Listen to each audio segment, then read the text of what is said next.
Hola, aquí tenéis la presentación que me habéis pedido para preparar el examen del tema 3. Bueno, pues el esquema del comentario pues es el mismo de siempre. Aquí tenéis la parte de la introducción, que ya la conocéis más que de sobra, y aquí tenéis pues la diapositiva en la que podéis observar pues las características específicas del tipo de documento que vais a tener que comentar en este tema 3. La introducción, la parte A, pues título y tema sobre lo que trata el documento. Veis que hay 4 opciones de documentos, como ya hemos hablado en clase. Estas 4 opciones son la Declaración de Derechos del Hombre y el Ciudadano, la Constitución de 1791, la Declaración de Derechos de la Mujer y la Ciudadana y la Constitución de 1793. Como podéis ver, estos son los 4 documentos que os he dicho referentes a la Revolución Francesa y que van a ser susceptibles de ser de estar en el examen, de estar presentes en el examen. En cualquiera de estos casos el texto va a ser incompleto porque voy a poner solamente un fragmento del documento, no voy a poner el documento completo, y el destinatario va a ser siempre público, en cualquiera de las 4 opciones. Atendiendo a la parte B, la clasificación de la fuente siempre va a ser primaria, todas estas 4 documentos son fuente primaria, por lo tanto ahí tampoco hay pérdida. Y la naturaleza, pues al ser, son todos textos de naturaleza jurídica, sea cual sea la práctica que os pregunte de estas 4. La parte C, el contenido de contenido político, fundamentalmente cualquiera de estos 4.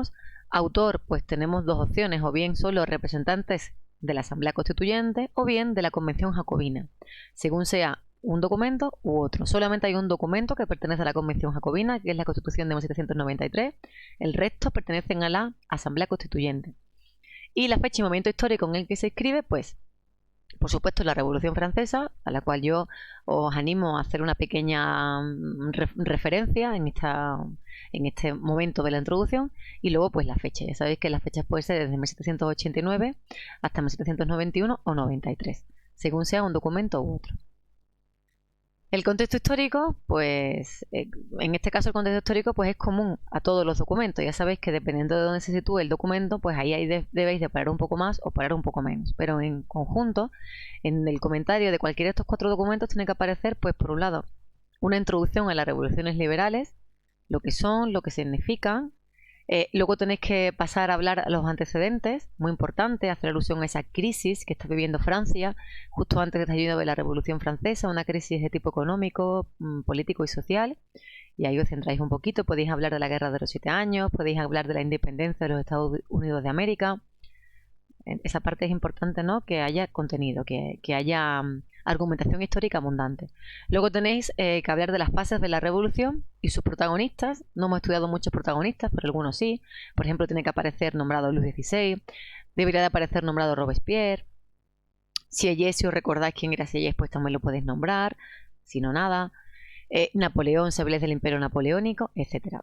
¿Cuáles son las fases de esta Revolución Francesa? Pues ahí los tenéis, los Estados Generales es la primera de ellas, la Asamblea Nacional, la Asamblea Constituyente, la Asamblea Legislativa, la Convención, ya sabéis que dentro de la Convención está la Convención Girondina y Jacobina, el Directorio y el Consulado. Todas esas fases las hemos visto en clase y además las tenéis comentadas en la presentación. Por lo tanto, cualquier duda que os surja o nazca, pues os podéis recurrir tanto al cuaderno como a la presentación que os he preparado. No podéis olvidar las constituciones, dónde va cada una de ellas, en qué lugar, en qué fase, y las declaraciones de derechos.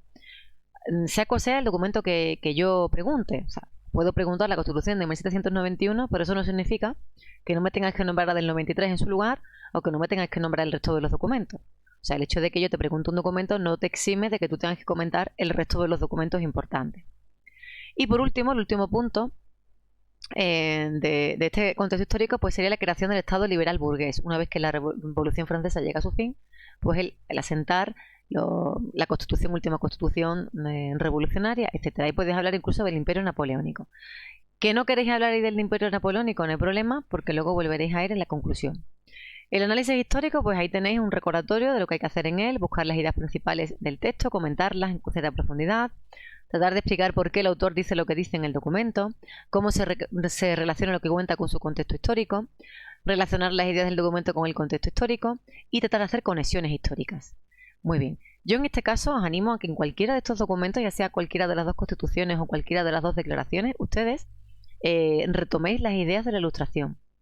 porque en las declaraciones de derechos las ideas de la Ilustración están completamente presentes, esa idea de libertad individual, de progreso, de fe en el progreso, de fe en la felicidad, todo eso está contemplado en esta declaración de derechos, que a fin de cuentas es una declaración de libertades individuales. Y si el texto es la Constitución, pues también podéis hablar de la Ilustración, porque ya sabéis que los ilustrados defendían la separación de poderes, que es intrínseca a toda Constitución. Y también podéis llevar a cabo en el análisis una comparativa entre las diferentes constituciones. Ya sabéis que cada una de ellas tiene un perfil distinto. Eso también podría ser otra idea interesante a añadir en el análisis de los documentos. Finalmente, la conclusión, como recordáis, no se pide vuestra opinión, por favor. Tenéis que argumentar una visión histórica del propio acontecimiento histórico, valorando el documento y su importancia. No podéis empezar con la frase yo opino, yo pienso, bajo mi punto de vista, porque eso sería tomar un camino equivocado. Lo que tenéis que hacer es una valoración de la importancia del acontecimiento. En este caso, yo os animo a que utilicéis el Imperio Napoleónico como colofón y broche del comentario. Podéis hablar, pues, de lo que supone el Imperio Napoleónico, de esa expansión de las ideas revolucionarias a través de las campañas napoleónicas, y con el tiempo habrá quien pueda, lo que pasa es que todavía eso no lo hemos dado, hablar de la Guerra de Independencia Española. Igual hay gente ya en la clase que sabe de lo que estoy hablando, maravilloso, lo podéis añadir. ¿Que no? Pues no os preocupéis, que eso os lo enseñaré en el tema 4. Pero con lo que yo he explicado en clase sobre el Imperio Napoleónico, os debería de quedar una conclusión bastante digna. Bueno, espero que sea útil, que tengáis mucha suerte, que también se requiere en una prueba escrita, y que disfrutéis preparando el examen. Un saludo.